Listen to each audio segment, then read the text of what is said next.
Okay, I got my mocktail and I'm ready to talk about rocking your science. This is Dr. Morgan Giddings, and today's episode is about commitment, and commitment to a path, commitment to, making a decision related to your research, whether it's about your grant proposals, whether it's related to your papers, like a decision to do something, and then really putting your full energy into it, and how important that is.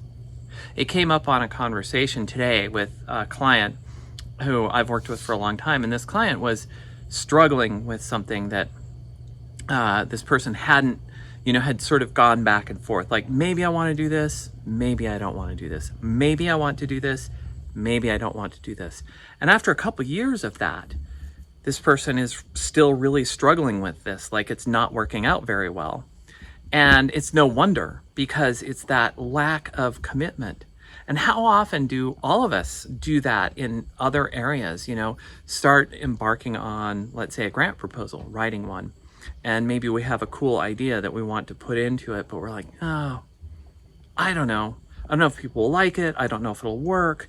So I'm just going to kind of, do a halfway job of describing this. So kind of like, maybe this is my key idea, but I'm going to bury it.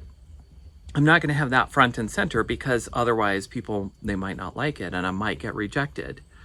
Or maybe we don't commit to writing the best paper that we can, or submitting it to the best possible journal, and we kind of waffle and then don't get a very good, don't get it in a very good publication, because we're kind of, half committed to it and we don't do the best job that we possibly could. There's a river back there. I don't know if you can see that. Maybe you can see that somewhere back in the background.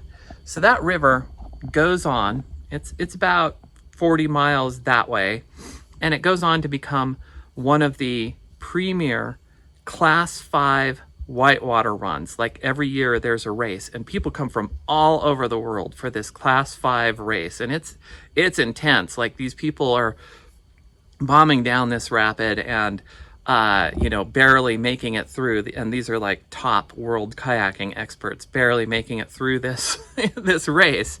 It's called the North Fork of the Payette, in case you're wondering. And I'm a whitewater kayaker, not at that level of racing down the North Fork of the Payette, but I'm a whitewater kayaker who's been doing it for a long time, and I've boated Class 4 and Class 5. Class 5 is like the top end of what you can do in a kayak. And it's like, when you're doing any kind of intense whitewater, Class 3, Class 4, Class 5, you've got to commit. Like, it teaches so much. I love whitewater for all of the lessons that it teaches, but this specific one, it's great about commitment, because if you start down a challenging rapid and you're not committed to a path, you're just like, I'll sort of see what happens. I'll see if it works out. Maybe that line will work out. Maybe that line will work out. Usually you're going to end up in the worst possible place, getting, chundered, sometimes we call that, upside down, right side up. Who knows what's going to happen to you? And even if you commit to a specific line down through the rapid, it doesn't mean that 100% of the time you're going to be successful. Not at that level of kayaking. It doesn't always work out. But if you don't commit, it definitely always does not work out. So by committing, it works out a lot more often than if you don't commit. But I think a lot of times we don't commit to things, whether it's whitewater kayaking or our papers, our grants, career decisions, whatever. We don't commit because we're afraid, well, maybe that path won't work out. Maybe I shouldn't do that. Maybe I should do that. Maybe, but no, I don't know. That person struggled with that, and that person's better than me, or whatever, more senior than me, better institution than me, whatever. We talk ourselves out of fully committing. And so what results do we get? We get the results just like going down Class 5 rapids without a commitment, without being clear on what path we're trying to take. And again, that doesn't mean in your career, if you fully commit, like to a grant proposal, if you fully commit to putting your great ideas in the grant proposal, front and center, where the reviewers can see them, it doesn't mean it's always going to be funded, that it's always going to be accepted. But I can definitely tell you that taking those ideas, your best ideas, and hiding them because you're afraid that the reviewers might not like them is definitely not the way to succeed with that. Like, they'll notice that, they'll just be confused. Like, what is this proposal really about? Is usually what happens in that case. And that kind of confusion never leads to greatness, great results anyway. So, commitment.